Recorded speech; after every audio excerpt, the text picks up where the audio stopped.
Oh wow. So we actually have our chat this morning, so we can see all the chat them.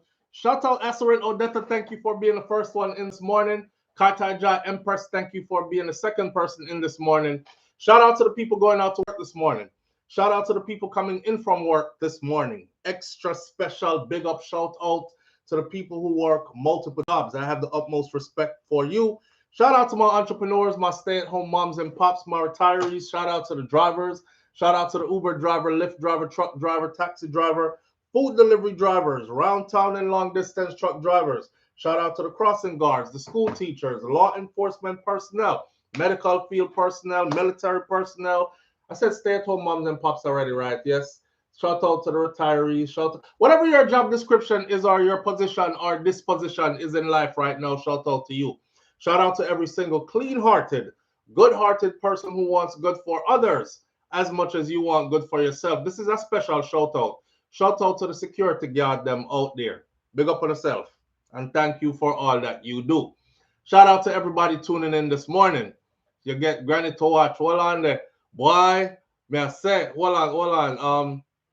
1 yard MUTV. So big up SouFlo. Please like and share. Get your granny to watch. Fully, fully. Yeah, here we are on this beautiful morning, right? Um, we have a lot to give thanks for. So we always start the morning out by saying thanks and praises to the Most High, the Almighty Creator, because we're not in control of this, right? And I feel like I'm going to be moving at full speed this morning, but we will be more engaged with the audience this morning because YouTube didn't give me a monkey this morning. They gave me my chat section. So I'm have to use the phone and I look like this. I could read this chat section from over there. So bring all the comments. Listen, it is up to you this morning where we start off. We will do it like this. First, we're gonna we have this is what we have on the board. Listen carefully because you're gonna choose where we start. John Amos, the star of Good Times and Roots, among other things that he has starred in over the years. John Amos, most of us first TV father, has passed away. He was in Jamaica not too long ago. I think that was on his bucket list to do, and he did visit Jamaica in recent times. He has passed away.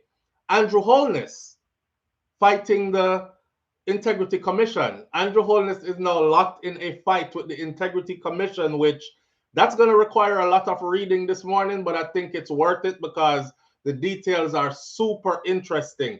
As you can see, the icon this morning says government badness because that's how I go on, a big government badness. You know what I mean? So we have John Amos passing away. Andrew Holness fights the Integrity Commission. And then we have Isat Buchanan for Portland, East Portland. And then we have A Father's Love. Story that we can go by, The Father's Love, is a man who have a bag of picnic them, but he only has one son. And they killed his son in Jamaica not too long ago. And he's losing his mind, you know. So we can talk about him a little bit. But Diddy, Sean P Diddy Combs, things get worse for Sean P Diddy Combs. Diddy. That's where we're at this morning. You choose where I go, and I will start there. So I will give you 60 seconds to choose as usual, and then I will sip my.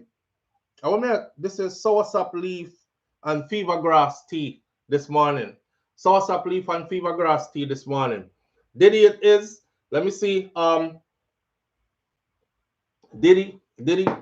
I see mostly Diddy's. BM says R.I.P. Amos. Pussy Galore says OMG Diddy. Missy Brown Brown says R.I.P. Mr. Amos. Marilyn Grant says A. Dorothy T says Daddy. Diddy. Not your daddy, Diddy. Marilyn Grant says Diddy. Esserin Odetta says Diddy. Dorothy T says Diddy. Kaitai Jai Emperor says John Amos died in the middle of August and we're just finding out about it. Really? I would have just went through the details just now. You know, maybe they just wanted to let it out late. Missy Bram Bram says, just send Amos to rest first. Get that out of the way. All right. Claudette Sterling says, Diddy all the way. There's a lot of Diddies in here, though. I've only got 2 Amos so far. Baby oil man. But Bedroom Bully 27 says the baby oil man. And the lubricant man. Carrie Ann Jones says Diddy. Same Bed TV says Diddy. We have 21 seconds left to go. Diddy. Claudette Sterling says Diddy. Jenny Duncan says Diddy. Diddling Diddy. Mr. Article Dunn says slip and slide dude Diddy. Oh my God. Nandi, big up yourself. Thank you for being here. Banches says John Amos. So we have 3 John Amos. Everything else is Diddy. Simon G, manners and respect. Nandi, yes, RIP to John Amos. Diddy is the whole show. Is the whole show. Boy, is Diddy it is. 5, 4, 3, 2, 1, and Diddy it is. Banches says Diddy gonna take too long. Let's do Amos first. Well, I asked the people to vote, and obviously, majority of the people said Diddy, so we're gonna go with Diddy. We can fit Amos in there somewhere. We know saying pass away already. Let's deal with the living because the dead and gone, right? So let's deal with the living. Unfortunately, that's how life is. That's why I'm telling you all to live life to the fullest. Because you see, just how I just said it just now, the dead and gone. Let's move that out the way. Let's deal with the living. That's exactly how you're gonna be treated, right? They'll plan your funeral. They'll be like, yeah, we have to go bury our Sunday, 12 o'clock, and the ceremony is going to be this funeral that 2 people are going to shed 2 tears. The one them will never really like you in their life are going to cry the loudest. Why? Oh, God! Why? My favorite cousin gone. Jesus Christ.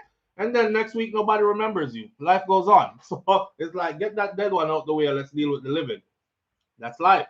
Here we are. Let's talk about Diddy. Think I'm gonna need my glasses because I gotta do some reading. You know, I feel like this about this whole Diddy stuff. I feel like the whole and for my Jamaicans who want me to like speak in patois and just do everything in a raw chaban patois, please understand so our audience bigger than that. So you got some people here who don't really understand everything that we're saying in patois. Plus in Jamaica, them teach you in school to speak English. So we're gonna try to round up the words a little bit so everybody can understand what we're saying, right? Right, because the thing is supposed to be international, not just local, and that's what we're dealing with. Now let's get into the Diddy story. Every day I wake up is a new thing with Diddy, and I'm keeping up on the other channel, which is Hot Topics TV / Brainflow TV, which is my other YouTube channel, more over there than here. However, some of these things get so interesting, I can't help but to put them over here. Now, every day I'm saying it can't get no worse than this. This is it. I just did a video on Diddy talking about how they moved him from where he was in the jail facility that he is locked in, and they have now placed him in a special unit. So when he first got there, he was in like a solitary confinement type of environment. I don't know if you've ever locked yourself in a room that is this wide by this big and no windows and you can't open the door. So I was thinking he must be in there losing his mind. So they moved him to a dormitory kind of area where beds, bunk beds, and all these things. So now he is back there with, I don't know if you know about the cryptocurrency guy. I'm glad I didn't buy into that particular cryptocurrency either. It was hot at one point. Everybody was like, what? You crazy? Get it, get it. The guy who was responsible for all that is also responsible for stealing over $8 billion in cryptocurrency, and he is locked up now with Diddy. Diddy has also taken on a new attorney, and that attorney is also representing that same $8 billion guy. But that guy got found guilty already and has been sentenced to a lot of time. So they're waiting to move him from there to a prison facility, but you know it's all feds. So that's just to tell you what's going on with Diddy. Now I'm thinking it can't get any worse than this. Here comes another lady, which I just did that video this morning, claiming that Diddy and his chief of bodyguard staff, him and that guy, did things to her. We're going to use the word grape, like how you have fruits and you have oranges, apples, grapes, you know, strawberries. We're going to say grape instead of saying the R word.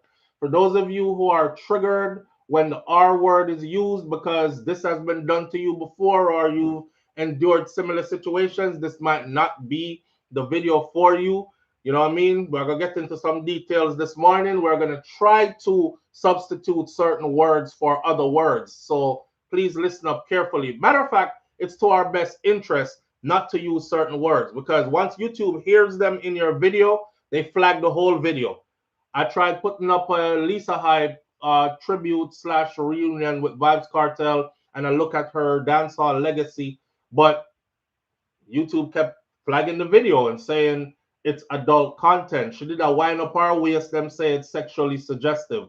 Then I took the dance part out. They said it was still sexually suggestive because of words that were used in some of her songs. So, but the funny thing is, if you look at all her videos that are on YouTube, none of them are age restricted. But the one little piece I took out is age restricted on my channel. So I have a different type of partnership with YouTube.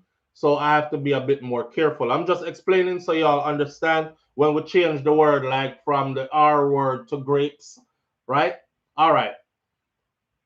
Yesterday, a lawyer out of Texas, out of nowhere, just came out, did a press conference. But the shocking things that were said, you know, boy, if you're in Diddy's position right now, you must feel like the world is on your head. Yeah, because he just went from the top of everything to the bottom of everything. Put it lightly or put it shortly,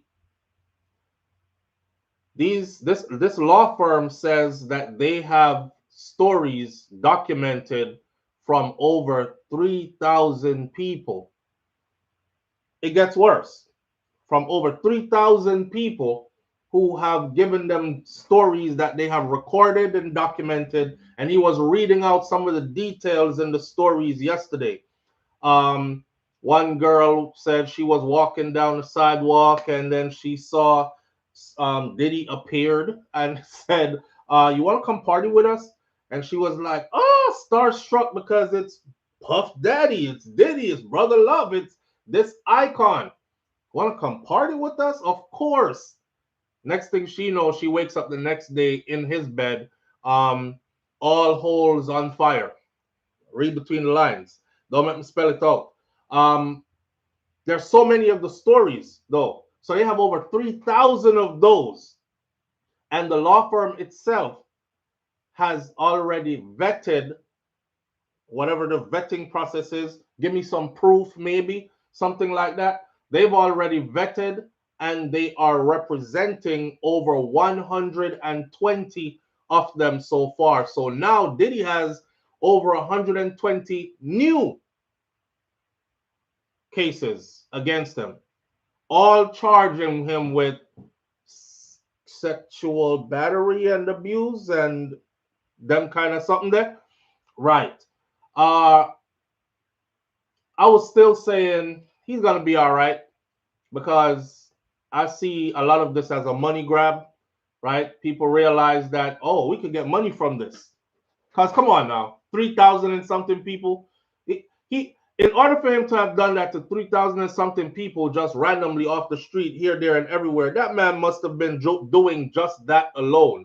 When was he able to do music? When was he able to go to board meetings? When was he able to launch different liquor lines? When was he able to travel to different countries and take the yacht out and have these out to sea parties? And when was he able to do all the things? Every time we see him at the award shows on TV, and when did he fit victimizing over 3,000 people in recent times in between doing all that he has done? It's crazy. It is crazy. I think, yeah, Nandi, I think, honestly, man, and I said it before, I think this is what's going on. Matter of fact, I said it way before. From the first time he paid Cassie, I said you should have took Cassie to court and you should have fought that, because what would have came out was the video that showed you beating up Cassie in the hallway. Okay, that's domestic abuse. But all that other stuff wouldn't have been. But once you said, oh, okay, I'm trying to hush this real quick, Pay her the money. Sign the paperwork, the NDA. You can't say my name. I can't say your name. You can't say how much money you got. We don't speak about each other anymore. We on with. Everybody else was like, oh, really? Okay. I have a story too. In 2011, he was squeezing on my ass cheeks, and then another friend of his came over there and he tried to sell me to him. And I told him I'm not into that, and he grabbed my crotch. And then the stories just started building. He went from 1 to 2 to 3 to 5. I'm tracking them to 7 to now over 120. What? And let's not forget, the feds have said, make no mistake about it, we intend to seize everything he owns. That's exactly how they said it. Make no mistake about it. We intend to seize everything he owns, both business-wise and personal. You know what that means. Yep, the yacht, the private jet, the homes. Those homes, I think he has 3 or 4 mansions. He has 4 mansions. I just found out about a new one. He has 4 mansions. He probably got more, but I found out about 4, and I looked up the prices on them. None of his mansions are under $50 million. So these are big mansions, sprawling property, real estate, $50 million homes, all that.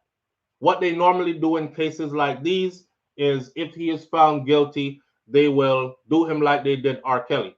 They will seize all his assets, they will sell off everything, and they will put the money in one purse, and then they will disperse the money in pieces to alleged victims. So they get some kind of a payout. Kind of like a class action lawsuit. Right. Now, here's where it gets ugly. Because all that's going on with Diddy, I've been saying, you know, I woke up one morning and I saw a headline that says, we compare him to, what's that guy named that offed himself in the jail that had Epstein? We compare him to Epstein. And I said, that is so unfair. How could y'all compare him to Epstein based on his indictment? Because I read all through the indictment. I read from front to back.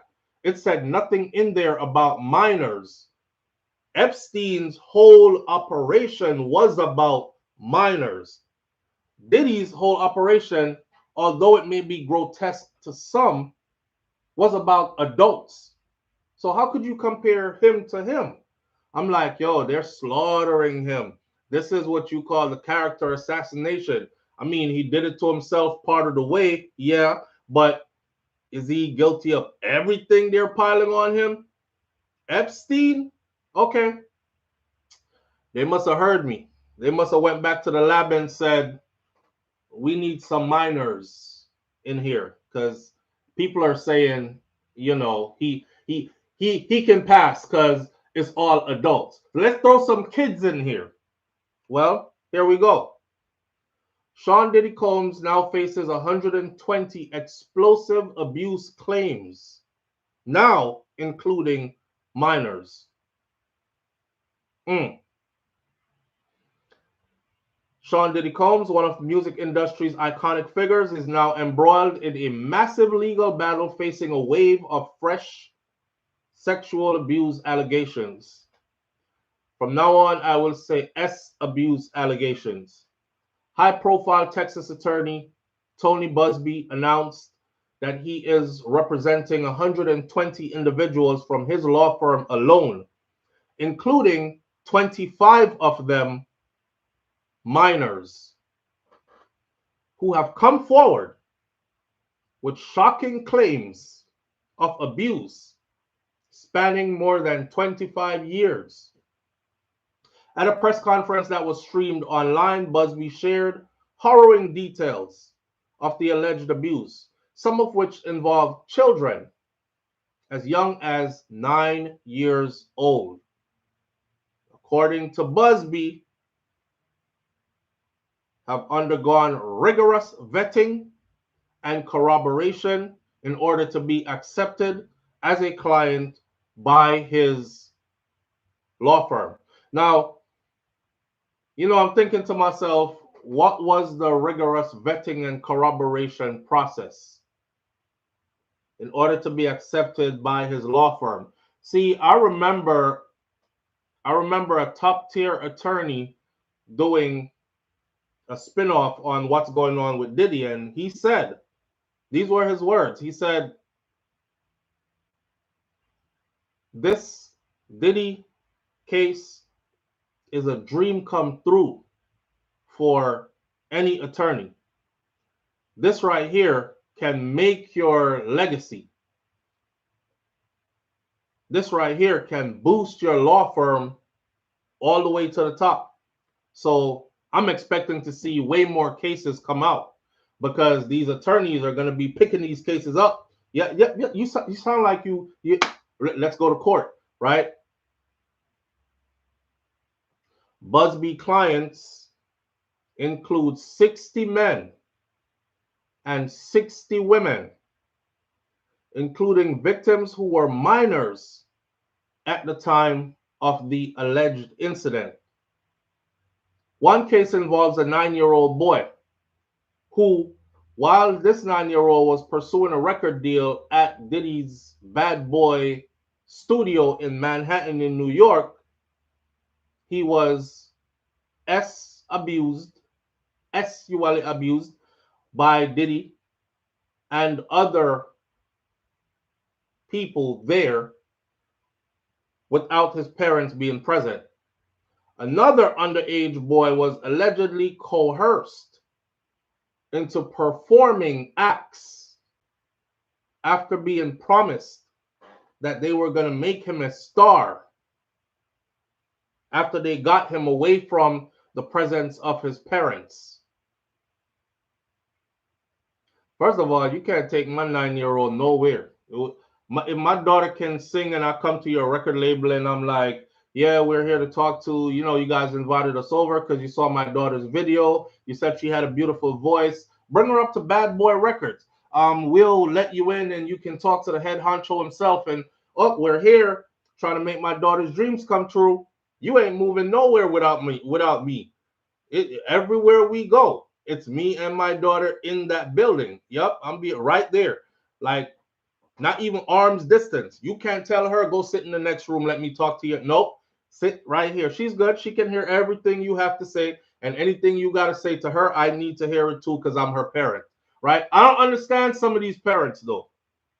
But we've seen this before. We saw this with R. Kelly, right? Right. We saw this with R. Kelly where a bunch of moms and dads even gave their daughters to R. Kelly and said, here, take her, make her a star. And he made her his kind of star. Just not the star they were talking about. And then everybody got mad. You got mad because you gave up on your parental duties. Come on. Let's split responsibility all the way across the board. Nasty, wrong, perverse, all that, yes. On Kelly's part. The parents need to be held accountable too. Some of these parents wanted to be stars themselves, so they feel like they can live vicariously through their children. Not only that, some people feel like if my daughter or my son gets rich, I'm going to get rich too, because I'm going to be the one managing their money anyways, right? I could already see the dream house I'm going to buy. I could already see the dream vehicle. I want my wagon. My Benz wagon, I want my Maybach, I want my whatever. I could already see. So when they bring their kids, it's like, yeah, here, take them. Bring him in there in that dark room. Close the door. I'll be outside. Have him sing on that mic. Then I know which mic. The man I go carry, pick me around and go sing pod. Have him sing on that mic. I find these claims, though, against Diddy crazy as hell. The claims also include another one here, a 15-year-old girl who said she was allegedly drugged and then oranges, fruits, apples and grapes at a party in New York City.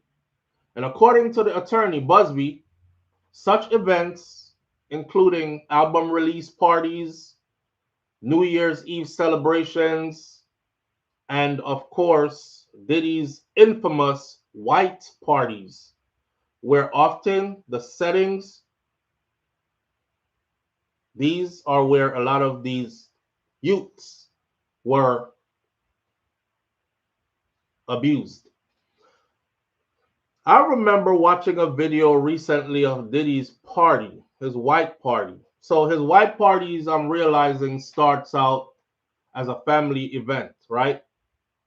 Adults are there, children are there. This is what I saw. And he said in the video, you know how we do? We do this every year. The children got 1 hour left.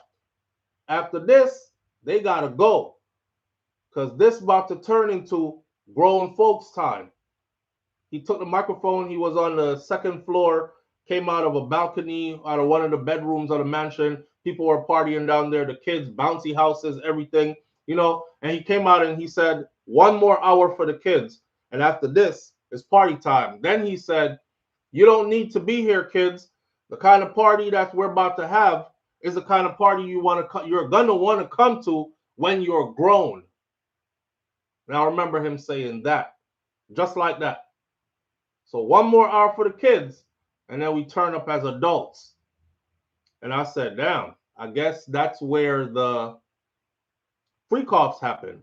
But guess what? That's not even where the freak offs happen. Remember I told y'all I've been covering this for this channel and for my other channel. So there are more in-depth information out there. Check it. The insiders who are talking, they say this is how the freak offs happen, just to put everything in perspective. Because I don't want people to go away thinking, damn, they brought the kids to freak offs and the parents were standing right there when the kids were in the middle of a freak off. No, these parties have children and family settings. If you look into the details of the lawsuit that female has against his son, Justin, King Combs, King, if you look into the details, she said it was sold to us that it was going to be a family setting. So I thought, okay, I'm going to go serve. This is Diddy, and I'm going to go serve him and his family. Probably going to have family and friends, kids running around. She said she got on that yacht. Yacht took off. She don't know where the hell the kids went. It just turned into hedonism. That's exactly her words. She was like, it just turned into hedonism. People were high out their mind. People were drunk. They were tripping over themselves. These are the exact words used to describe. They were drunk. They were tripping over themselves. And I started feeling funny. And I had only took one drink, and my drink wasn't an alcoholic drink because I'm on the job. Didn't plan on drinking. Now you out to sea with the yacht. And then came Diddy's son in her accusations. And he started pressing up on her. He started trying to encourage me, or he tried to force me to come back to his room with him, to his space. And I was like, nah, I'm working. And he was like, nah, you don't worry about that. Come on with me. And she was like, no, she's trying to pull away. He's trying to pull her, physically pull her. And she said he started touching her in places and feeling on her and stuff, and then pushed her into a bathroom, locked the door, and forced her to do things. You could imagine what the things are. These are the accusations that are against them. So for the freak-offs, they said it would start out like a white party, all white party. Kids are there, family members are there. It's a family event. Then the kids would leave. And then the party would go. Even when the party was all adult party, listen, the one person that's working with the feds, or one of the people that are working with the feds, you should read through the details. They have names, and I knew every famous person. This is how famous the people are, right? And the person said, those are just the ones I could remember. But when I tell you everybody that is famous or powerful, whether it's in politics or movies in Hollywood or music and entertainment, they were there at his party. But that's not where the freak-offs happen. The lady said, or the person said, there were girls walking around. And you know, you're in a room with all these wealthy people. rich stars, powerful people, and everybody is dressed a certain way. And you can tell they have money by what they have on, the pieces they're wearing, right? But there were like these 12 girls who would be circling the crowd. And these 12 girls would be normally like not properly dressed, she said. They looked like they had on like $5, $10 bathing suits and high heels, or they had on some dress that were revealing with high heels. And they looked, matter of fact, she actually said, I stared at one for so long because she looked like she could not be older than 15. And that's as old as she could get. But they all had on heavy makeup, hair pieces, and all this other stuff. And honestly, they were walking around in the party like they were available to anybody. So his guests could partake in the drinks, the food, grab one of them girls if you want to, and take her away. I've seen pictures of the parties. I don't know if it got to the freak off section, but I saw what looked like a man and a woman having sex in front of Diddy and other people as they were walking through the parties. I don't know if y'all seen them. Then there's another one of the girl laying out naked on the table and everybody is eating food off of her naked body. Those were wild parties. That's how his parties were. That's still not the freak off the person said. The person said, I would go to these parties because I can't reveal who it is, but that person is super close to him. So I would always go as a plus one. I'm always intrigued when I go because of the madness that you see. But we still never got into the freak off section. The freak off section at one of them, she said, or he said, there's a bookshelf and you spin the bookshelf and you go into another part of the mansion. If you were privileged enough, you would be hand selected from the party to go into behind the bookshelf. And that is where she would see like the bookshelf turn and she would see the girls disappear. The girls that she's talking about, they would disappear. And she would see like when it turned, she would see them girls either going in there or she would see them in there already. But nobody else was allowed to go in there unless you were hand selected to go in there. She even described Diddy as when he's throwing a party, he's not enjoying himself with everybody else. He sits on a couch and he watches with his hand on his chin like this. And he stares intensely at everybody else that he invited to the party. And I always thought that was weird. So everybody else is getting liquored up. They're playing music. You know, there's already naked people in this part of the party. And they're already feeling on people, you know, eating off naked bodies, doing all that. But he's staring intently at the crowd that's there. Then you see him like call somebody, say it's a couple of something, they'll disappear behind that bookshelf, right? The bookshelf spins. I don't know if y'all seen the movies where the bookshelf spins, or if you pull the bed down, or pull down the cupboard turns into a bed, but there's a door behind it that leads into another. It was those kind of things.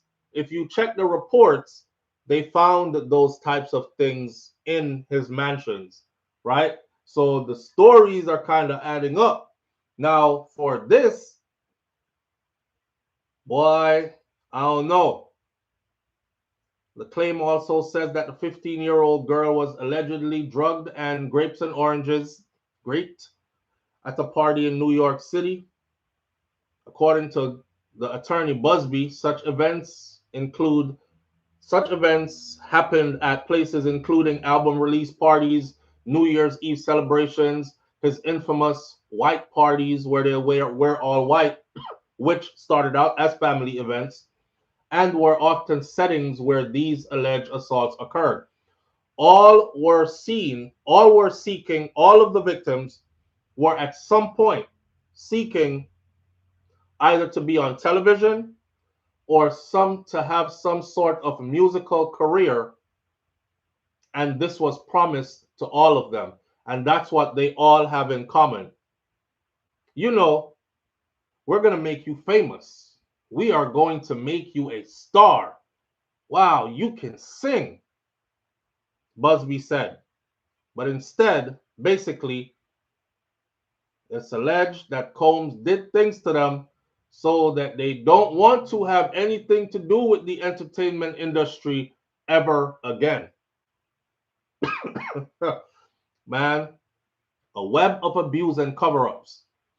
The attorney Busby further shared that Diddy allegedly abused many over decades, and most of them also included accomplices and enablers and even corporate entities like hotels and banks and pharmaceutical companies.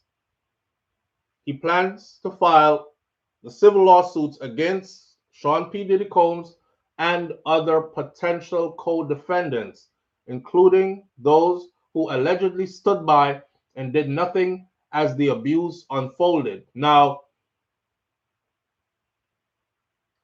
my mind is somewhere else with this. My mind is somewhere else with this. I'm in a one bag of trouble. Audrey Wright says, well, I'm in a more than one bag of trouble. He said that I expect through this process that many powerful people will be exposed because these victims have also, or these alleged victims have also included names. So what the victims or the alleged victims who he represents all have in common is they call a certain name and the next one calls a certain name. So, and then they describe certain places that they went and they share the same description. Remember, you know, these are different people who probably never met. So this is what his vetting process was about. So there are other names. Now, I'm looking at Dawn Richards. Her name, she was of Danny D. Kane. She has a lawsuit against Diddy now too for the same type of things. And there's a video of her sitting down talking about how Diddy beat Cassie in front of Usher. Beat Cassie in front of Usher and other people. And they just kept eating and kept drinking like nothing happened. Yeah, so as you were saying, what? Yeah, but I'm going to be there too. And he just punched her in the mouth in front of everybody. Well, I expected that, though, through the process, many powerful people will be exposed. Busby said, declining to name any names right now, he said, wait until the paperwork comes out. You'll see. Some of this behavior occurred in private, at people's private residences that we know. The names that we're going to name, assuming that our investigators confirm and corroborate what we've been told, are names that will shock you, Busby said. It got worse. Now, Diddy's attorneys have they've answered this because they've ran to him and said, yo, what's going on? Blah, blah, blah. So of course he's gonna say, hey man, I don't know nothing about nothing. Put this out there. So what they're put out so far is this. Look at the position he's in right now. He can't really be answering every single attack that comes his way, or he can't be answering every single case that pops up, right? Answering to the media, do I know this person? I don't know this person, that person, that person. And now it's gotten to a number where this law firm has over 120 now, and they've had over 3,000 complaints, which means there will be a whole lot more coming. He doesn't have time to answer all of that now. He is incarcerated. He is trying to get bail. He is looking at fighting his indictment, which stands already on its own. So all this other new stuff, that's going to have to wait. And that's where they're at with it. But he denies all of it. He denies everything that's been thrown out yesterday. Now, Dorothy T, you got to be careful, my friend. Dorothy T said, I saw a picture with him open mouth kissing Jay-Z. I don't know if it's real. I don't know if it's real. Listen, AI, how should I say this? Editing, Photoshop, all that was already messing us up already anyways. And then now we moved into artificial intelligence. Artificial intelligence is gonna change the world. It's gonna change the world because you too, they can take your likeness and put you in places you've never been. What do you do when law enforcement says, come on, SouFlo, tell us the truth, man. It was you. We have video on you. And I'm like, you don't have no video on me. I wasn't there. I was in Miami, Florida. That happened in New York. I was not there. And I can prove to you I was in Miami. And they tell you, you can prove you were in Miami. Listen, you must have got there somehow. Maybe you did an all-night drive and flew back or something, or all-night drive back. And so, because look, here's the video of you there. And they'll show you a video and it will be you. AI is super scary. They will show you a video and it will be you. And you, the first time they tested AI was towards the end of the Obama presidency. And I told y'all about this before.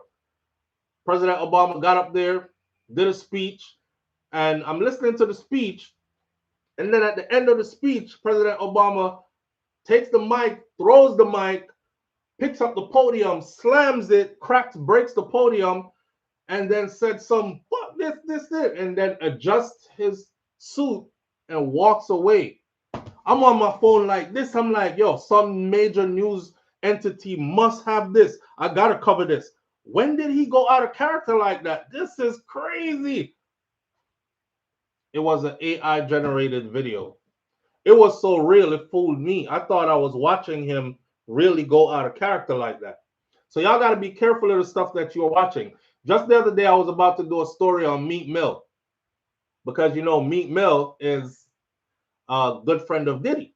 And I looked at it, and they were on vacation. I don't know if it was in St. Bart's or somewhere, or if it's at Diddy's Miami mansion. But, you know, the mansions are out on the waterfront at Star Island. So they are out on the jet skis.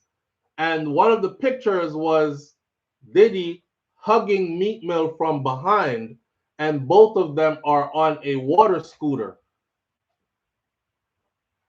I saved the picture really quickly. I start doing research because I'm a person that does research. So I'm not just putting it out there. I'm doing research. I'm like, why they look that close on the damn? This is creepy. It looks cringy. So I found the real picture. The real picture had a girl on the back, and she was hugging Meek, and Meek was riding the jet ski. And they took the girl off and put Diddy on the back with his face like this, hugging Meek, and Meek is handling the jet ski. So I'm telling you, you got to be careful of the things that you're seeing. Warp your perception of reality. You out here saying, I don't care what you say, I've seen it. It's true. What you're seeing is not real. That's the era that we've moved into now. What you are seeing is not real. Remember one time we used to be like, you can say whatever you want to say, but you can't tell me my eyes were lying to me. Well, guess what? We're there. We can say whatever we want to say. We could also tell you your eyes are lying to you. That ain't real what you just saw. Somebody doctored that up, right? So this needs to be detached and removed from social media platforms. Yeah, I think AI, YouTube has, people will, okay, so YouTube is very strict about AI. If you use it, you have to tell YouTube that you're using it. Then they will label your video a certain way so the viewers know that these are AI generated pictures or videos. It asks you as a creator, when you're putting your video into the system to be loaded, it asks you, does your video contain any AI generated footage of a person doing or saying anything that looks realistic that they were not actually doing or saying, and stuff like that. So you have to say yes, And if you don't say yes and they catch you doing a lot of those, you probably lose your channel. But there are a lot of people on YouTube that are not partnered with YouTube, so they break all the rules. So you can see those videos on YouTube, you know.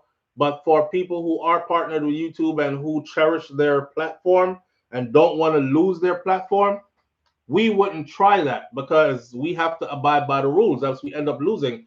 If I don't care about my platform, I could lose it and just start over another one and do a whole bunch of fake stuff and have people following. But if you care about your platform and it took you years to build it, you're not going to risk it. So I'm telling you right now to go to the people who are credible, and you won't find that on any credible site. That's why I'm suspicious of almost everything. Dorothy T says, and you need to be. You need to be. This will pay thousands trying to clear your name. You will pay thousands trying to clear your name, says Nandi. Yep. Yep. Don't forget, pay off student loan on my mortgage too. Carrie Ann says, Audrey right. I don't know what I want to be about, but hear what? Diddy is in a bad place, man. He's in a bad place because everything was all good, right? Because there were some of us out here who were saying, okay, so here's my honest opinion of the whole thing. I've seen women my whole life stay in abusive relationships with men. And as I got older, I gotta be real careful how I say this because you have some people out there, they're very light-headed in their thinking. So they can't wait to grab what you said and then spin around and be like, oh, there you go again, victimizing the victim. Abusing anybody is never right. Putting your hands on somebody violently is never right. Putting your hands on somebody non-violently is never right. Unless they ask you to put or gave consent, right? Now, back to what I was saying. I've seen this my whole life. So as I got older, I learned that people stay for different reasons. You know what I mean? So I had to ask myself in the Diddy situation, what were the reasons? Let's take, for instance, Cassie's situation. What was the reason why she stayed? Now, as a grown man, I know women that are like, girl, he pay all the bills. I don't have to work. I don't worry about nothing. And I'll get a stack of money every month to go shopping. I'm good. So what? He get angry every now and then. I just try my best not to make him angry. Sometimes he be hitting me, but I could deal with that. In Diddy's world, people want things, right? He's their gateway to fame and stardom and millions of dollars and being on the front page of this magazine and selling platinum records and, that type of stuff. That's what you're into. So it's a trade-off. And I've seen people subject themselves throughout life to things that are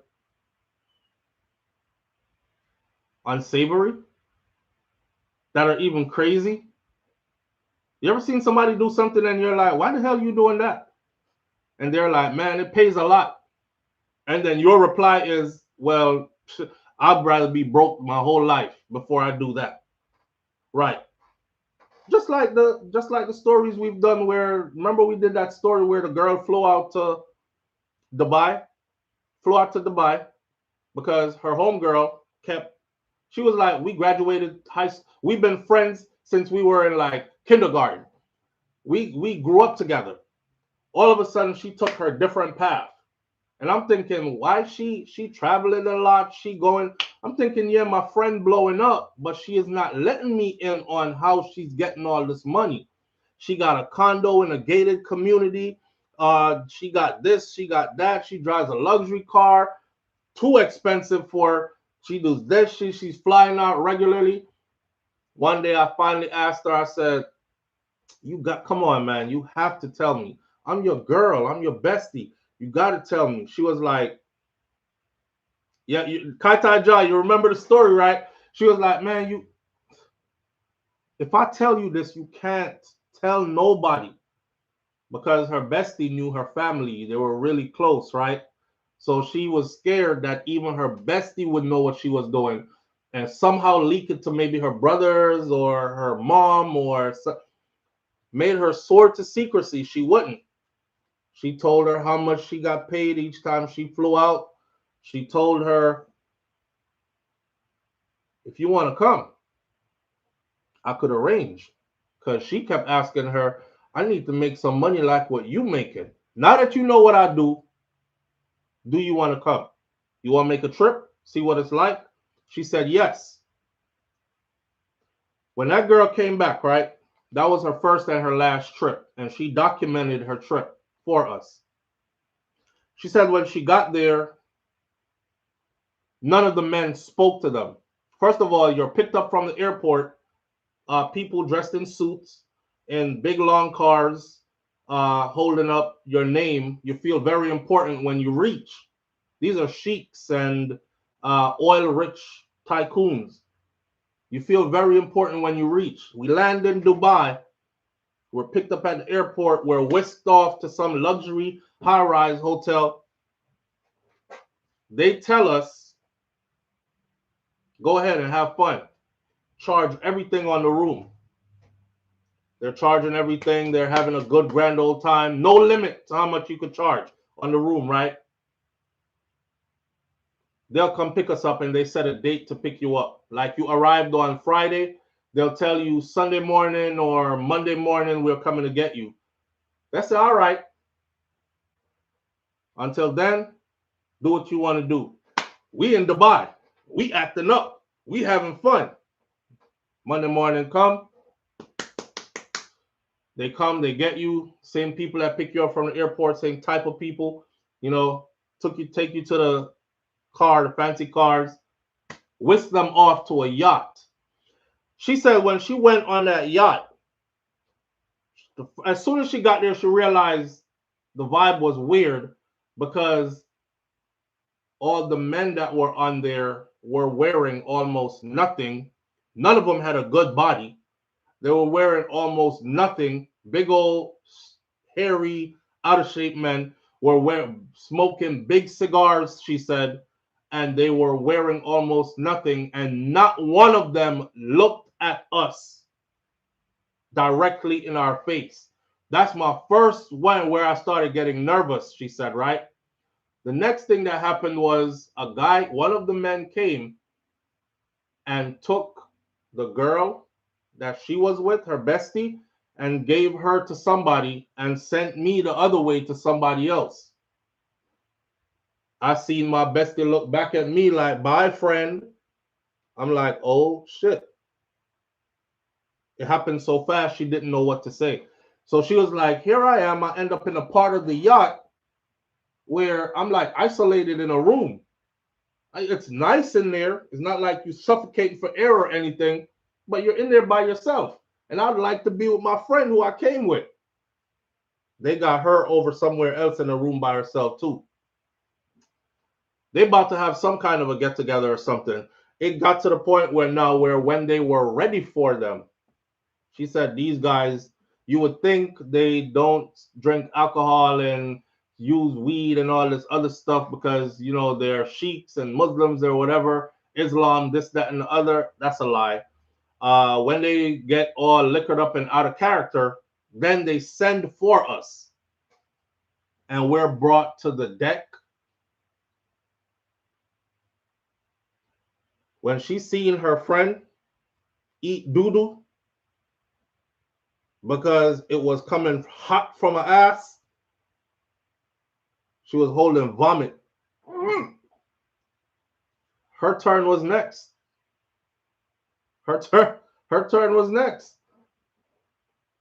Long story short, she went through it. Cleaned herself up. We couldn't do that enough. Nah, here what you could do for me.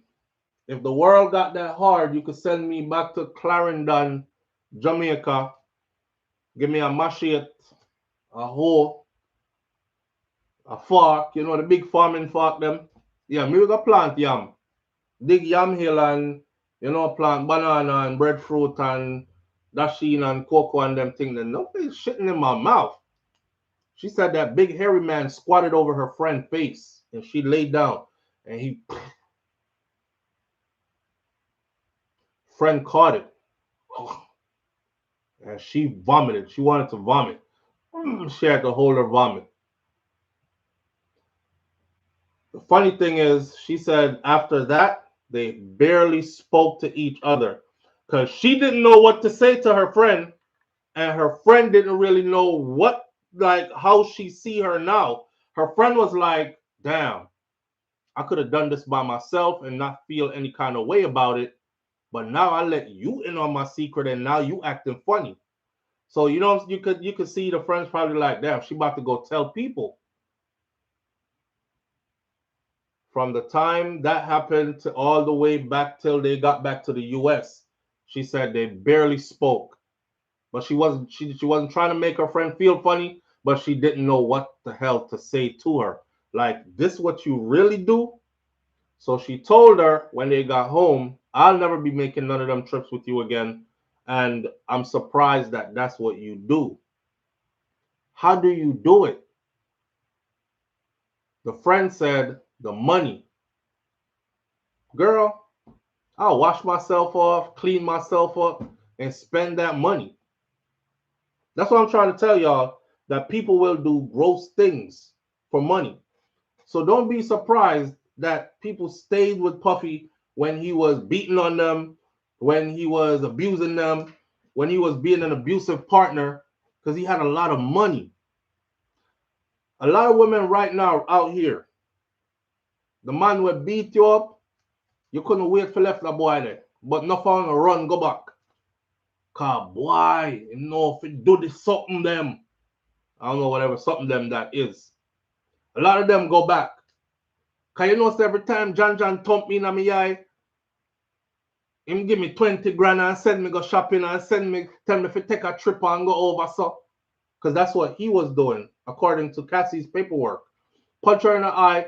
She's light-skinned, soft-skinned people. You know, you can't hide the bruise too good. So he would give her a fat stack of money and put her on a jet and send her over to some place. Go vacation out for a good 2 weeks. Let your eye heal up. If a broke dude doing it, you calling the police. If nigga, I'm leaving you, and I'm finding somebody better who won't hit me. But if every time you get beat up, you get a stack of money, you know what? I could deal with the beating. That's a lot of people. That's a lot of people think that way. So in Diddy's case, for me, it was a whole lot of consensual stuff that was going on. Grown-ass people who knew what they wanted to get into. It was come on, man. Diddy ain't the only freak in the world. Stop acting like he was the only freak in the world and he just jumped out on all these people and none of them was freaky. They knew what the hell time it was and then stayed for years. For years. Nah, bro. You can't sell that to me. I'm a grown-ass man. Listen, I'm leaving at some point, right? Even if I'm trapped in this room and I can't leave, I'm playing your game. But as soon as I get outside, I'm out of here. But everybody stayed that wanted something. And they got their something. And the something they got, they wanted more of it. Was it money? Damn, I'm getting a lot of money. I ain't never been paid this much before. I make $100,000 a year just being here. Shit, my money done bumped up now to $250,000 a year. I'm staying. I drive a luxury car. Look at my car. My car is $90,000. That's base model. I'm about to get the truck. The truck is $200K decked out. And I could do that. I'm this, I'm that. We going on the yacht out to sea next week. We doing this, we doing that. They loved it. People started not loving what Diddy was dealing with when they stopped getting what they thought they were supposed to be getting. Hear me out. Hear me out. This is my personal opinion. A lot of these people around him, I'm not saying everybody was, But a lot of these people around him, they started flipping the script when they weren't getting no more what they were supposed to be getting or what they thought they were supposed to be getting. So now it's time to talk. Now it's time to tell. Now it's time to flip the script and say, I didn't come here willingly. I didn't land on Diddy. Diddy landed on me. I didn't come here willingly. I didn't stay willingly, or I came willingly, but I couldn't leave because he had a security at the door. You can't hold me in no room. I don't give a damn how powerful you are. Unless you plan on killing me in the room, you can't hold me in no room that I don't want to be in. I don't give a damn how many security guards you put. I'm mashing up everything in there. I start fling buckle. What the buckle? What is name? Crystal? Yeah. What is name? Yeah. I'm flinging with two hands. I'm mashing up the whole place. You telling me grown ass people just sat there and then came back. And then came back.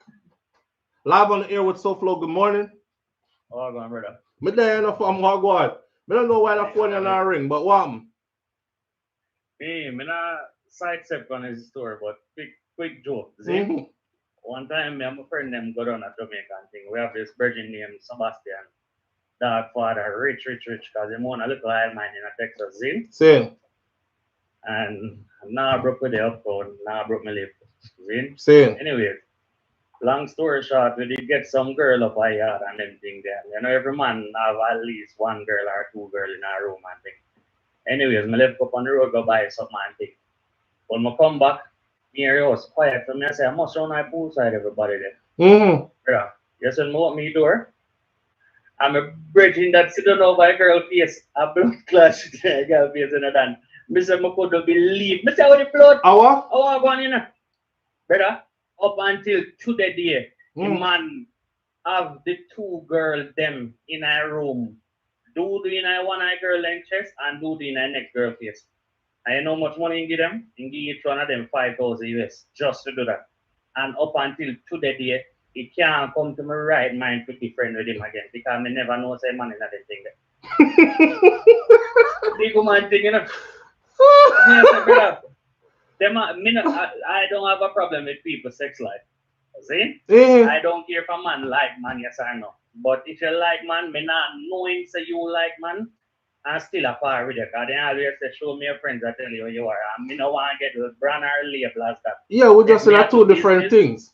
Yeah. Yeah. If me do business with LMNPQ owner or whatever, me do business. Right. Then I go interact again or whatever. So me personally don't care about whoever and their sex life. But it just puzzle me. As I just the other day we bring up that thing, you know, and it just surprising me. I thought about it. Someone said this boy is Sebastian. I dirty boy, you know, man. 5,000 each girl, and the girl must say, when you bring back your friend again, I want to do it again, though. They want to do it again. Yeah, that's what I said. That's the point I make. May I tell you, the girl, if mosquito bite, then dead. I just saw them look, I mean, how pretty them be. And they say dog squat over a girl face, just like how a girl would have maybe sit down in a man face or something. I saw a man squat over a girl face and do the right in her face. I said, brother, I said, I want to disappear when I open up the door and see that. Brother, when we come back on the flight, I see people have to change my seat because me and him always sit down together. You people understand? See, the man will laugh like that's true. Brother, yeah. Me and him can't power after that, you know. Later. Me and you can't power after that, you know. We don't want to be a friend again. It's cool. But I'm just trying to make a point though. And my point is that people do things, man. I'm telling you. People do things way worse. Missy woman already take beat up. Okay, so from what I've gathered, right, from the indictment that is out on Diddy, the indictment that has him locked up right now, y'all need to read this indictment. The indictment doesn't have many victims in it. And I think they know that is a possibility he might be able to be, because check it. Most of the stories you're hearing from the indictment, not outside stories, from the indictment, most of the stories you're hearing from that indictment, those are actually stories that are still talking about one person, and that one person is Cassie. Now, if him and Cassie already settled in a civil suit, I think it'll probably get thrown in a criminal case. Everything else will need to be proven. Now, of course, they're saying they have videos, but they're talking about, I mean, it's not criminal to be having sex in your house with multiple people. It's not criminal to have a freak off in your house. Did y'all know that? Y'all know that it's not criminal to have 1,000 bottles of baby oil, right? It's not. It sounds crazy. What the hell he doing with 1,000 bottles of baby oil? But it's not criminal.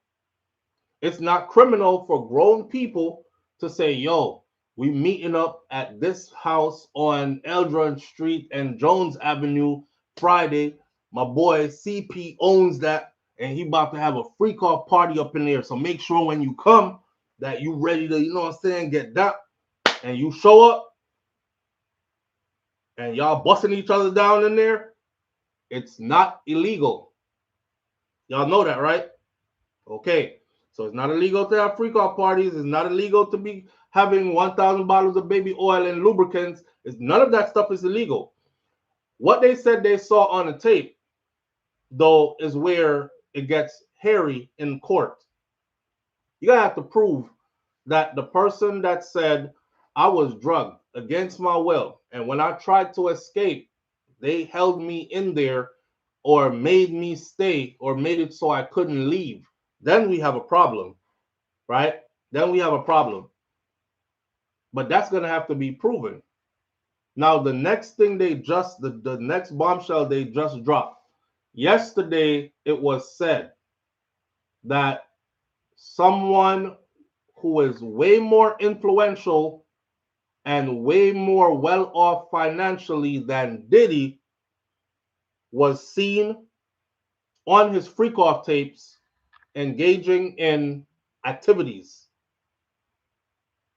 Now, that right there had me up early yesterday. I was like, who the hell? Who is more financially stable or financially advanced than him and is way more influential than him? Who the hell could this be? Man, you know how I found out about, if you look up, I already put up a video from way before it actually got hit, because Lisa Evers, shout out to Lisa Evers, Fox 5, New York. Lisa Evers was on this from way early in the morning hours.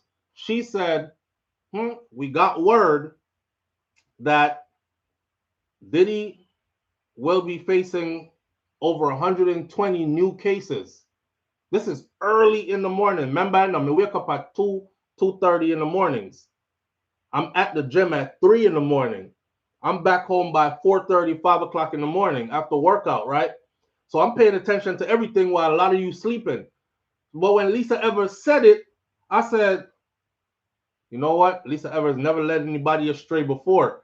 I'm staying tuned for this. It was like around midday time or like around 1, 2 p.m. in the afternoon, press conference. Busby with these allegations and 120 and confirmed. So they're in the circle and they know stuff right when it's coming down, right before it comes down. So that's what I'm following. I'm following her and I'm following a bunch of other credible people. And they're the ones that said somebody who is way more financially endowed and way more influential than Diddy was seen, according to the guys who, that's their job, is to watch these tapes, put the case together. And they're saying, according to them, somebody who was way more financially endowed and way more influential than him was seen at his mansion on one of them tapes engaging in activities, sexual activities. I don't know who. But then again, I said to myself, if I'm seen engaging in activities on tape, that's still not illegal. He got tapes of me. That might be illegal because you invite me to your house, you have me in there busting something down, and then you got tapes that you keeping. But if you already told me like, yo, we got the whole house on the video, so whatever you doing here is likely it's gonna be on tape, and I didn't care because I could trust you, then the law can't do anything about that either. So them saying who it is, I'm thinking they're not releasing the name until they can prove that something criminal was going on in that instance. Because doing on camera is not illegal either. Right. Notice the silence, Nandi? Yes, Nandi. And I've said that too. Notice the silence. Nobody is coming out to say, listen, man, I'll put my reputation on the line. You know, I've known Puff for like 20 years. We in the game. We've built a lot of great stuff. We've mentored artists. We've toured the world. We've done this. We've done that. I've been to almost all his parties. I don't know where you guys are coming from with this, but I'm telling you that is not him. Not one person. Not one person. I would think at least a handful of celebrities at this point would have been like, that ain't Puff. Y'all lying. You're making up stuff, putting it on him. I've been around him since I think right now everybody is like, because remember, they put a bunch of people in the industry on notice after they watched those tapes. A bunch of people were put on notice, said, get your attorneys ready, because this ain't about just him. Remember the prosecutor, the Jamaican dude, or his parents are Jamaican, he's the main prosecutor. He said, this is not about just him. This is about those who were his friends in close confidence, his associates and employees. And so I'm putting everybody here on notice. We've been watching the tapes. We've seen faces. We know who was where. I'm putting everybody on notice because when the next wave comes down, just in case your name comes up in it and it's something criminal and you're going to have to defend yourself. I think right now everybody is like this. I'm not saying nothing because if I say something, they might come after me. My grandparents had a saying, right? And it said, the hammer always hit the nail that's sticking up. When the hammer is striking, imagine if you're hitting a nail in the wood, right? The hammer don't go looking for the nails that are down in the wood already. The hammer hit the nails that are sticking up. So don't be that nail that's sticking up. And that's how everybody is moving right now. Yeah, let me get down in this wood real quick because I might get out here and have best intentions, try to save my brother, and end up being a target myself. Oh, so you trying to use your platform and your millions of fans and try to sway our case? What? You know what? Open an investigation on him too. Yeah, you saw. Hey, Audrey, Audrey, did you see? Clyde Williams said, "Who? Huh? What? What did you say?" Oh, he said, "Who? Huh? What? What did you say? What did you say?"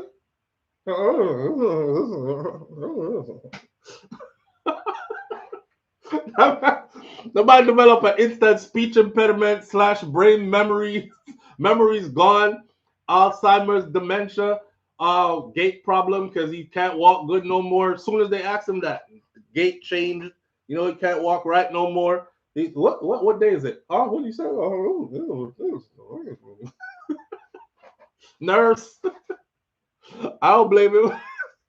He one of the main ones they about to go after him if his name come up. But you know, I'll put it like this. Some of these people still under protection. That's what I think. I think some of these people are still under protection. Now, if you're confused about what I mean this. Diddy was under protection before. Don't be fooled. How you think all this or many of these things were happening if he was doing anything appropriate for all these years? You think he could have been that rich and that famous and be doing all these atrocities for all these years? I just heard somebody gave a breakdown of the hip hop police and when the hip hop, it was Prodigy from Mobb Deep. Prodigy from Mobb Deep said, when the hip hop police was created, it was specifically created to monitor Sean P Diddy Combs. Now, mind you, Prodigy passed away. Prodigy been passed away like a couple of years now. So it wasn't like he saw this happening and he's saying this. This is a dead man talking on video. He said when the hip hop police was created, it was officially first created to monitor P. Diddy, Jay-Z, and some other people, and he named the names. So they been had feds on them from way back when. They were always protected. They were always protected. I don't know what happened behind the scenes, but they decided to remove all protection from bro. And when his protection left, he's now in the deep waters with sharks. I'm sure he's saying, I'm sorry. I won't do it again. I apologize. And somebody is saying, nah, you got to be taught a lesson. I told you, there's 10 levels to this. You are at number 5, level 5. Chill. You felt like you got to 10 with us. You're not. Had a hard time making you understand this. So now we're going to bring you back to level 1. You're going to have to start all over again. You won't fall all the way off the ladder. We'll make sure that you still are somewhere there, but you just won't be up here at 10 with us, and you won't be at 5 anymore like where you were. You got to a 5 and thought you were a 10. Removed all his covering, removed all his protection. It's a wrap. 90 said he didn't want to play with the baby oil anymore. He didn't want to play with the baby oil anymore in the lube. And the 700 and what? 758 or 48 dildos. Jesus Christ. Me and wifey was laughing our ass off about that. I'm like, yo, that's some serious rammings and jammings that are going in there. So here, wifey, she know. That if you tell us, you know, a beer wood him in a, you know, car, and not even one little rose or a little vibrator or something. Just beer dildo. Or the way the media worded it. 1,000 bottles of baby oil and lubricants. 748 dildos in my 748 dildos. The hell you doing with all them dildos? What you doing with so many dildos? All right, you do 10 freaky gal. Each one of them like a different type. So you have 20, 2 for each one. That leaves you at 20. How we reach 100? Okay, you filthy rich. You got a whole room full. But how we reach 700? You're gone past 700, bro. Just some beat, something with something all over the place, like. Yo! we have to text your stick make joke. He's strapped for real. You have to text your stick make joke. I hear one brother say, him walk around with one pan him. Strap on like them girl there. You know the girl them was say my man. Yeah, him say him walk around with one pan him. Cause any girl when if him want beat on one and him not ready, him just use that till him ready. And usually the room dark and she don't know, and yeah. Hell, that rapper girl said that she walk around with one on her ready. What's her name again? I haven't seen her making much. She half Jamaican. She was in Jamaican the other day. I know me. She was in Jamaica a couple of years ago. I know me said so. She said so. She said it on video. Cause you know me not talk stuff. I make people come on and sue me. I could say, yeah, you said it on videos. I was just repeating what you were saying. No, the red girl. The red girl from the Bronx, and she rapped. Is she from the Bronx or Brooklyn? Was it Young M.A.? Young M.A. Young M.A. Young M.A. said she be strapped up. Be strapped up. Put a beat down on you with a strap. Yes, Kartel Judge. She same one. Boy, check it. Yeah, we have to laugh, yo. I can't. Anyhow, watch me. It's hard to go from that subject to this subject. We're gonna left Diddy alone here for this morning. We're gonna talk about. Let me see. We're gonna go till 10. So let's talk about the Integrity Commission and Andrew Holness. But before we do that, let's take a break right in between. Right, have a moment of silence for John Amos. Let's just put it like this: John Amos. You know what? You know what I realized? John Amos didn't die a multi-millionaire or any of that. His net worth as of 2024 was $300,000. $300,000. Now, mind you, your net worth includes everything you own.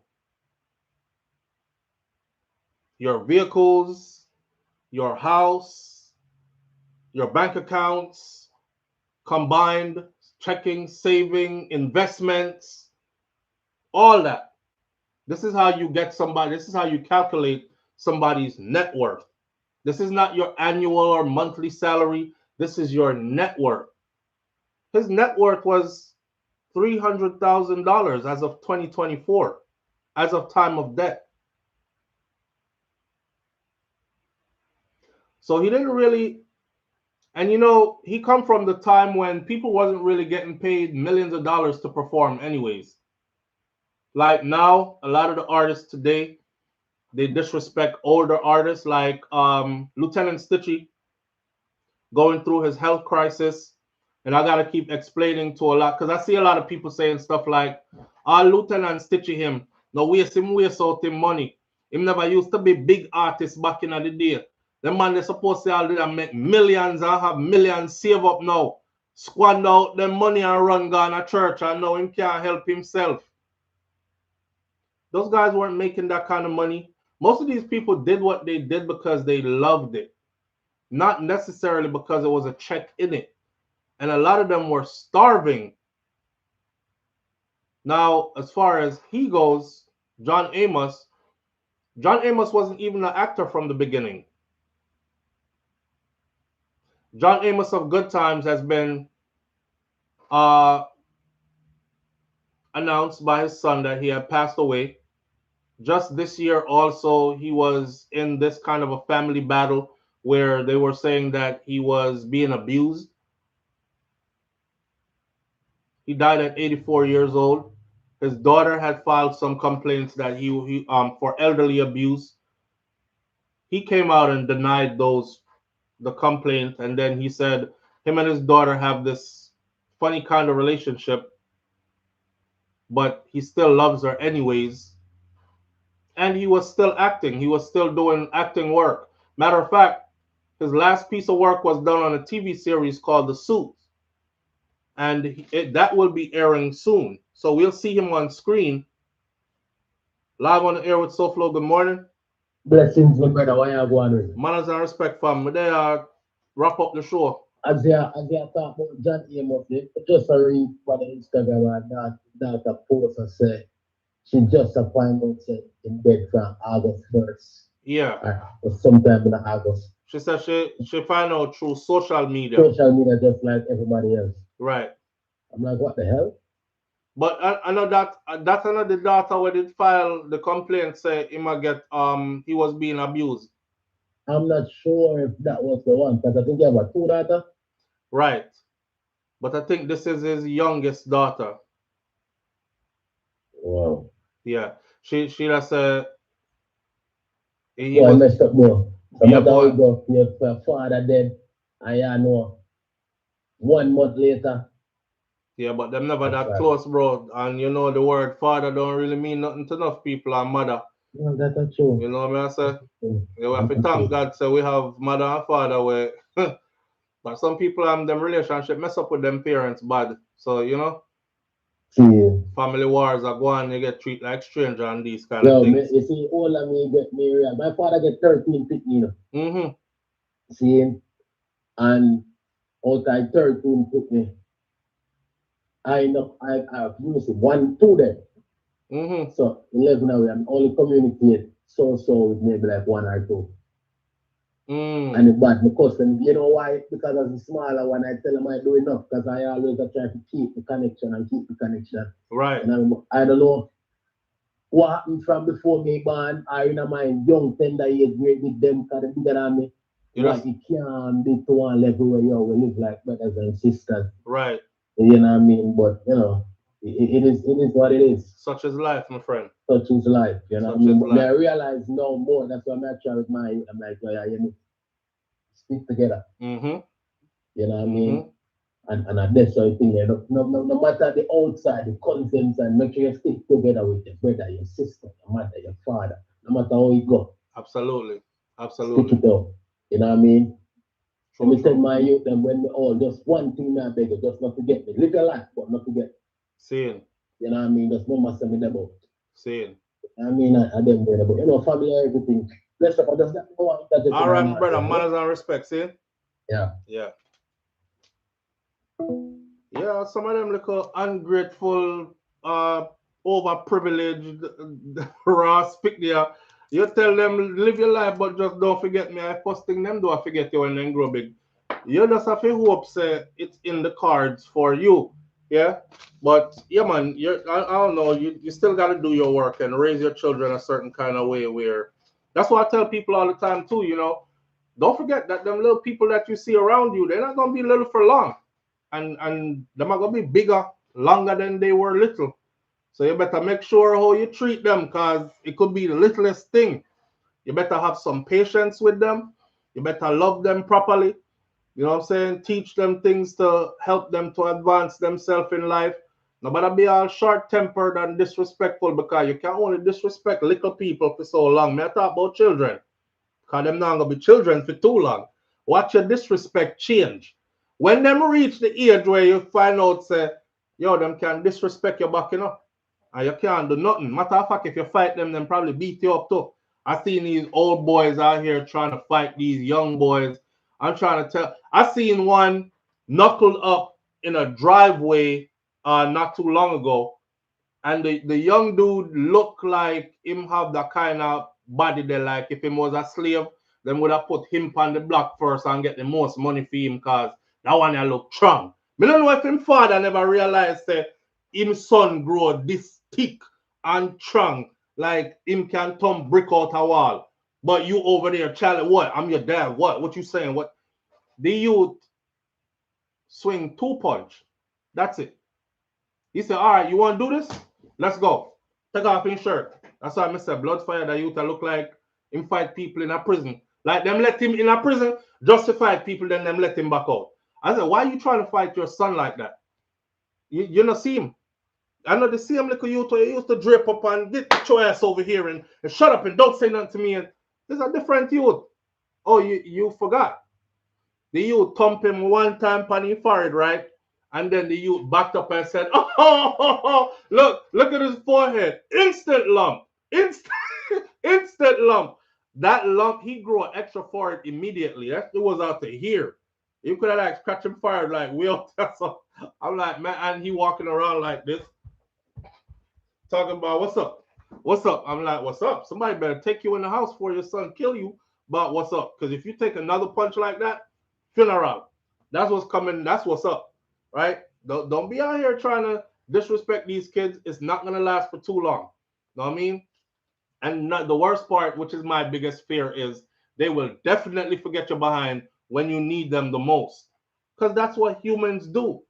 Ain't no human out here going around saying, let me look for the people who used to abuse me so I could take really good care of them. Nobody does that. So 1-on-1 only equals 2. Treat them damn kids good so they might remember you. I had to throw the ungrateful ones in there because even this is reality. Even no matter how you treat them good, you're going to have 1 or 2 that might still say, I ain't got no time for him, man. I mean, I love him and all that, but I got other stuff going on. But you know, you always have that one or that two that's like, I gotta go see my dad. You know, me and my dad are like this. Or I love my dad so much, blah, blah, blah. So you have to take care of the youth, them. That's my biggest fear. Treat them body and then they talk about, F him, make him turn over there and dead. No business, boy. You wander around your yard. 3 days now, you shitting in your nappy and can't even change yourself. None of your kids are stopping by to come find you. They're about to take your house and put you in a nursing home. Y'all tell them about send me go to Jamaica because I don't want to be here. They like, sir, you're too old to fly. You have to stay in this nursing home right here. I don't know about the nursing home that my foreign. You look a house where you work on, where you slave out and buy and pay off and this and that. Them little nursing home and them take them and sell them and pocket the money and then feed your beer starch until you're bung up and constipated and dead early. Early than supposed to dead. And then they keep the rest of it. I'm just saying. Anyhow, so John Amos, man, he, apart from his family problems, I just wanted to put this out there that he actually began his career in an entirely different field. He used to serve as an advertising copywriter, and then he used to work as a social worker, and then he went on to play professional football, semi-professional football, before he actually got a role as a writer on a music variety show. And then from that, he went to acting on stage. And then, you know, people were like, oh, he's a natural, keep him. And he made his way into Hollywood. So his journey, he wasn't always an actor. He's in Hollywood making millions of dollars all these years. Remember, makes you lucky we've got him. Good times. That's true. Good times. Temporary layoff. Good, easy credit ripoffs. Good times. Make me lucky we've got them. Good time. That was the first TV dad, actually. I don't remember anybody else as a black man on television playing dad. I'll tell you this too. The person who was his wife, the person, I bet you a lot of you didn't know that, but the person who was his wife was, they said to her, they were going to make her a single mom, right? And she was going to raise the kids and be the strong black woman. And she said, no, she's perfect for the part, they said. She said, okay, but you have to give me a husband. I don't want to do a show where I'm a single mom trying to raise kids in the projects by myself. I need a husband. And they casted John for the show, and he made the reel. They said he was the perfect match. They had perfect chemistry, and then we had good times. Makes me lucky we got them. Good times. Yeah, Esther. Thank you. Thank you, Nandy. Thank you. Yeah, but that's an interesting story that she was not willing to play a single mother in the projects raising kids. She demanded that there be a husband. You see how far we went? If you think about black television from coming from that time back to now, we had mom and dad. We never had no single mamas. We had mom and dad in the house. We had working parents. We had, you know, even when they were doing good, they had a career field that had a trajectory that was going upwards, even all the way up to the Jello Pudding Man. He was a doctor, Dr. Huxtable. His wife was an attorney. You know, these are the standards that were set. Somebody said, that's too inspirational for them. Take that shit off TV. They need to see single mamas so they could admire that. So we started getting single mamas, and then the Jeffersons. After that era passed. Now we started getting the single moms, or we started getting the two dads or two moms, or we start getting now we're up to these reality shows where it's just like a bunch of divorced women that throw drinks at each other and talk bad behind each other's backs. And where's the structure that we used to have that used to make us want to emulate? I want to be a doctor like Dr. Huxtable, and I'm gonna marry a girl that's an attorney, so we can have like husband and wife, a powerful couple, raise our kids like this. The children were off to university. who wasn't doing good in high school, they wiped all that off TV. I'm just saying. I was just trying to show you that. So shout out to John Amos for being one of the pioneers that paved the way for the world to see us in a way that was decent and wouldn't do it any other way. That way. A true pioneer.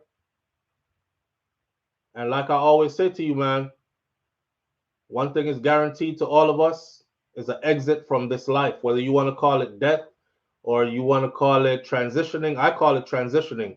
But that transitioning period, that's for all of us, right? Some will go before others, but we will all go at one point. So another one has gone on. And may his soul rest in peace.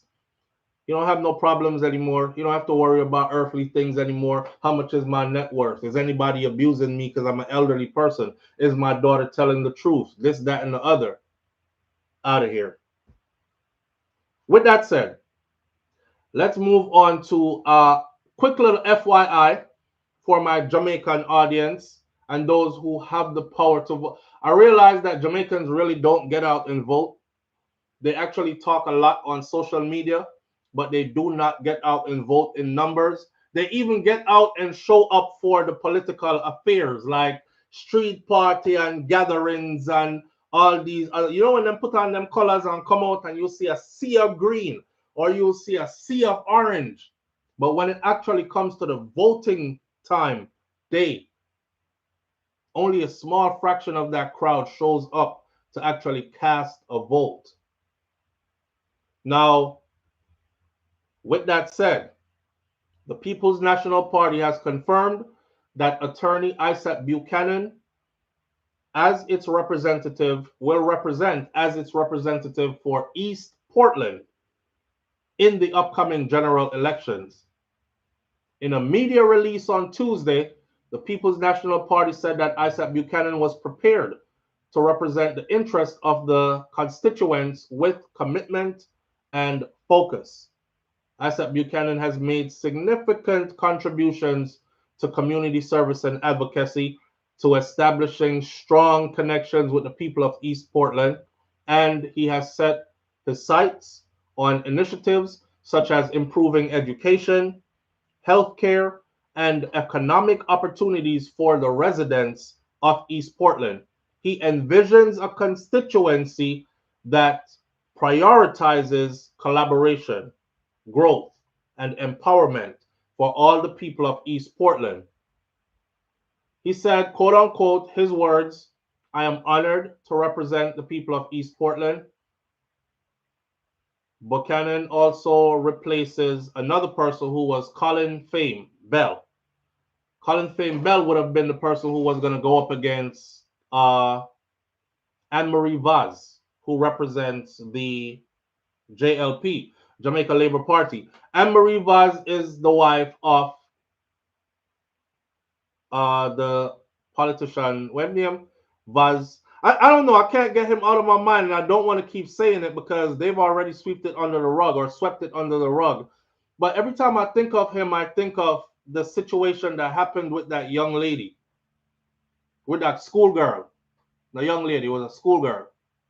Every time I think of him or I hear his name, that's the first thing that pops into my mind. I don't want to hold it against him because, you know, they've swept past it. But that's what I think every time I hear his name, Daryl Vaz. I can't even say thank you, Missy Brom Brom. I couldn't even say his first name because that's what I was thinking in my head is that situation. That story was deep. That story was deep. But anyhow, I'm going to leave that alone because they've left it alone. But that's who Isat Buchanan is going to be going up against. If you ask me, I would love to have somebody like Isat Buchanan on my team. And if I was to be voting for in that election, I would definitely be throwing my vote behind Isat. For one, y'all know, not only the whole situation with Vybz Kartel, which proved to me that he is in love with law. And I said this before, that you can tell that he is. And when I watched the Privy Council hearing, I knew then. I was like, yo, I think Isat is like a brainy kind of person. He is really in love with, you know, you ever have that friend there where him can be rude boy ragamuffin when him ready, but him not to extend way over in the rude boy ragamuffin because his brainy side of him won't allow him to go too far in that direction there. That's how Isat strikes me. Strikes me as the kind of person that's really in love with law as an attorney. But then not only that, there was a guy that was held in prison for how many years without a trial? Without a trial. And it was Isat Buchanan who took that case pro bono, got him out. So I was like, okay, they're trying to do some positive things. He didn't come to just be, or he didn't forward, coming out Kartel somewhere as a wife that come there now. He didn't forward into this to just be another one of those politicians who just go along with what is going along kind of thing. You could tell that he really wants to make change. You know, all I'm going to tell the people is this: if it ain't broken, don't fix it. Them must know because them have to live with it day in, day out. But if you think it's broken, it's time to try something new. Try a new mindset, a new person, right? Yeah. I like his dedication to whatever it is that he latches on to. When he make up his mind, say, oh, okay, he humbly makes it happen. Remember when he went to court and the judge was like, you will be schooled. And then the judge come and say what she said, and a lot of idiot people run away who don't take time to actually read, and they're like, she schooled his ass. He got schooled. Y'all remember what I said? I said he didn't get schooled.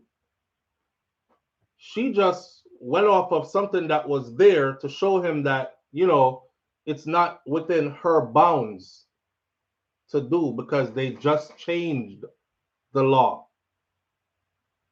He said, all right, Your Honor, I respect that. But you saw what the outcome was, right? Okay. Humbly, just keep pushing forward until the goal is accomplished. That's Isat Buchanan. Him not too hype up or nothing. He just get it done. And I think he'll make a good leader in every sense of the word. Just throw that out there. Bro, I didn't notice you dropped her name. I wasn't trying to correct you. Pussy Galore said, I didn't see what he is very passionate about his field and is a champion for change. Missy Brown Brown then says, and not just that, one man, he and his team did quite a few people that was lost in the system. Absolutely. Absolutely. I see him as like a freedom fighter kind of person. Pussy Galore says, bro, I didn't know you dropped her name. I wasn't trying to. No, it's all good if that was directed to me. In my opinion, in the end, he schooled them. Absolutely. He absolutely schooled them in the end. Absolutely schooled them in the end. Something that he should hold proud for the rest of his life. Because we will never forget, Jamaica will never forget him, whether you like Kartel or not, whether you like Isat or not. That feat that he accomplished, fighting all the way to the Privy Council, getting multiple life sentences overturned, coming back to Jamaica and getting them man there, not freed, exonerated. They don't even have a record. If you pull up them police record right now, it's nothing there. If they go right now to fill out application to go get visa to go somewhere or what, ain't nothing there. Nothing there. That right there, that's genius. But yeah, all right. So I think we're going to leave the man and him picnic for tomorrow. But the last one we wanted to get into this morning, I said we were going to leave at 10, but we're not. I think we're going to go a bit further. I want to talk about Andrew Holness, and I want to talk about Andrew Holness fighting the Integrity Commission because my icon says government badness this morning. So I have to go deal with the government badness that's going on. Jaja God. So let me say my opinion. Give me your ears for a second. Let me run through this because you need the details. Okay? So the attorneys for Prime Minister Andrew Holness is in petitioning the Supreme Court to review the legality of the actions of the Integrity Commission during its probe of his statutory declarations, argued in an affidavit that was filed on Monday that the reports of the entity which have been made public are tainted and they ought to be struck down. This is the Integrity Commission, the man Caragana Court, and basically is saying to the Supreme Court to strike down the Integrity Commission's findings. Remember, for those of you who weren't here, this is why you need to stay here and keep up, because we went through the details already of how the money was moved around through different companies and how many. And I thought at first it was a little bit of money until me hear about hundreds of millions go that way and hundreds of millions went that way, all in a short period of time. And I believe it was from 2020 to 2022, something like that. Or, you know what, I don't want to quote, so don't quote me on that. But when we did it with the information in front of us, I believe it was a 2-year period where hundreds of millions of dollars were moved. And it amounts to probably like 1 point something billion were moved around. And the Integrity Commission was saying, okay, so for those of you who don't know, the Integrity Commission basically said we cannot tell if the Prime Minister has illicitly enriched himself. In layman's terms, we can't tell if illegal things the man do forget him riches where him have. Because we see a whole heap of money around here that him no have no explanation for us of how this money is moving around here through these companies and accounts that he has. That's what the Integrity Commission said. And the Integrity Commission basically said, we are what word should I use now? We are recommending that he be further investigated. That he be further investigated by different branches that do them type of investigations here. May I set up the plan before I go into it for you guys so everybody is on the same page, right?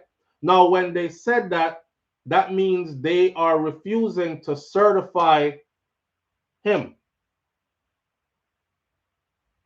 For them refusing to certify him, Andrew pull government badness. He's basically saying, certify me thing. Or you don't want to certify me thing? Stick me lawyer them upon you. Carry you go to court. Hey, Supreme Court, dash that out. Certify me thing. All the Prime Minister actually really needs to do is give a valid explanation as to where all this money come from and why all this money is moving around the way the money was moving around. That's it. And then they can say, okay, we see how you got the money, came by it, legitimate means, stamp you're certified. But instead of doing that, he might go take them to court. Him want the Integrity Commission to be invalid. Him want them findings of him to be thrown out. Remember, you know, them find other people okay to be certified and there was no problem. Everybody certified all along. But when them reach Andrew now, kind of remind me of like Donald Trump. You know, he believes in the system and all this, and it's a democracy and it must work. And then he loses the election, and then his words change to, they stole the election from me. Because him lose. It is said too that the commission, the Integrity Commission, and its director of investigations overstepped their powers. This is Andrew's attorneys.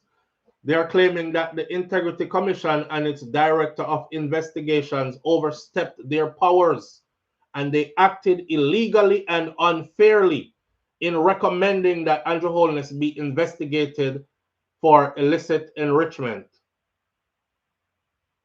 The legal team of Henlin, Gibson, Henlin, in seeking the court's intervention to scrutinize the actions of Director of Information and Complaints for the Integrity Commission, Craig Bessesford, Kevin Stevenson, and Director of Investigation and the Commission for, among other things, refusing or failing to certify Andrew Holness's 2021 and 2022 statutory declarations and or provide reason for being unable to certify them, given that there is no statement of reasonable suspicion of corruption or an offense under the Integrity Commission Act. The people just told you though. You got some funny amount of money moving around some funny ways. What you mean they don't have no reason not to, or they should state a reason? The Integrity Commission stated the reason to the public. So we, the people who pay the taxes and uphold the country and pay these people's salary, understand what is going on. But to get deeper than that, furthermore, his attorneys, Andrew Holness's attorneys, have asked the courts to pronounce on Beresford and Stevenson's failure to recommend and or issue a public exoneration of culpability, in relation to Andrew Holness's 2021 declarations, given that no reasonable suspicion of corruption or offense has been formed. Government badness. The attorneys are seeking an order of certiorari. Let me have law words. I'm not even going to act like I know. I could go look it up real quick. I don't want to. They're seeking an order of certiorari from the Supreme Court, which we will know now. It will allow it to be scrutinized. It will allow it to scrutinize the commission's process in arriving at their ruling and then quash the report, its findings, and its recommendations in respect to the August 2024 report and the September 2024 special reports. So, in other words, they're going to be seeking a certiorari. The certiorari is what it's supposed to do here: squash the findings of the Integrity Commission. This sounds like intimidation kind of thing. This is like professional intimidation. I don't know if I explain it. Professional intimidation. It's like that person that holds more rank than you or higher than you, you can't find them guilty of anything. Because if you find them guilty of anything, you're going to get dragged through the ringers. Hell, you might get destroyed in your profession. You might have to run for the hills. You know? They have also sought an order of mandamus, quote unquote, to compel the commission to properly carry out their duties as it relates to Andrew Holness's 2022 and 2023 statutory declaration. This would be assuming or saying, you didn't do the job right. Because if you did your job right, you would have certified him already. His statutory declarations would have been certified. You didn't do your job right. So we want you to do your job right. And your job is not done right until you certify him. So we want you unfind what you found. We want you unfind what you found, change your story, and certify him. Wow. You know, remember when me cuss out the Integrity Commission? I said the Integrity Commission is probably controlled by them. So how can you be investigated by the people who are your bosses, right? That no work.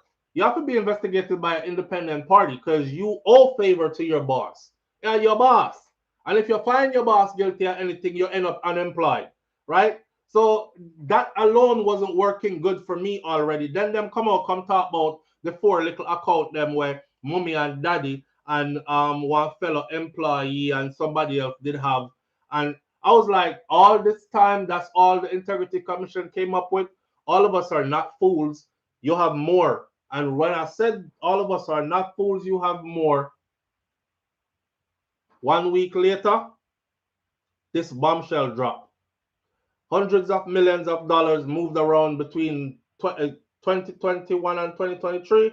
sometime in another space there, and his explanation of how the monies were moved around and placed in accounts that were this, that, and the other. One of the account them, they said, this business does not pay any taxes, but the business loan out $50 million to you or something like that.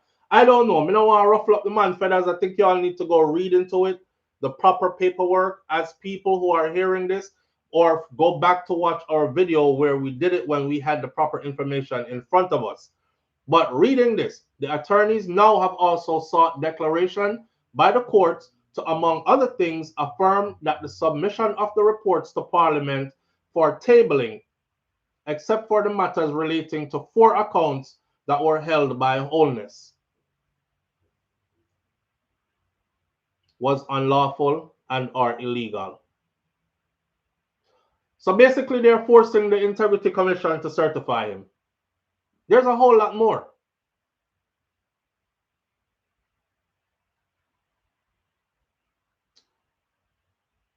A further declaration has been sought to strike down the provisions of the Integrity Commission Act, given the lack of fairness, impartiality, and independence in the exercise of the function of the divisions and the commission as presently.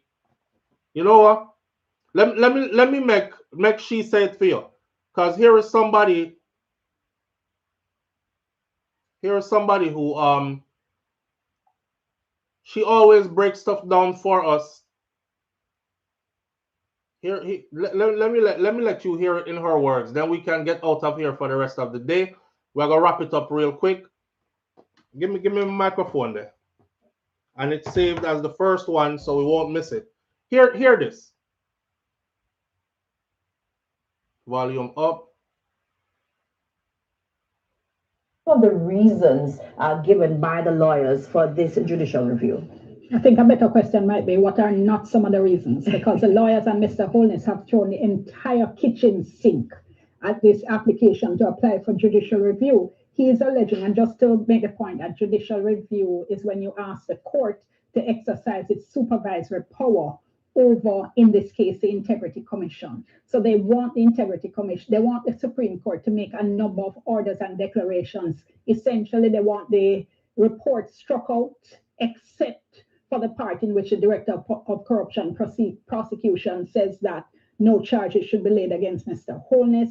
They want declarations that the Integrity Commission acted outside of its powers, that it acted unlawfully, a whole bunch of declarations. And they're saying this on the basis of the fact that they're saying that the Integrity Commission acted unfairly in relation to its investigation into the statutory declaration. They're saying there was illegality here. They're saying that the Integrity Commission acted ultra vires, means outside of its statutory powers, and they're also alleging breaches of constitutional rights. They're saying the Integrity Commission breached privacy laws, breached the data protection law. They're also very, very interesting. I don't think I've seen this before. What we're seeing here is a prime minister, a legislator, asking the court to strike out Section 14(5) of the Corruption Prevention Act, which is a section that establishes the offense of illicit enrichment. Oh my goodness! So we have so much to get through.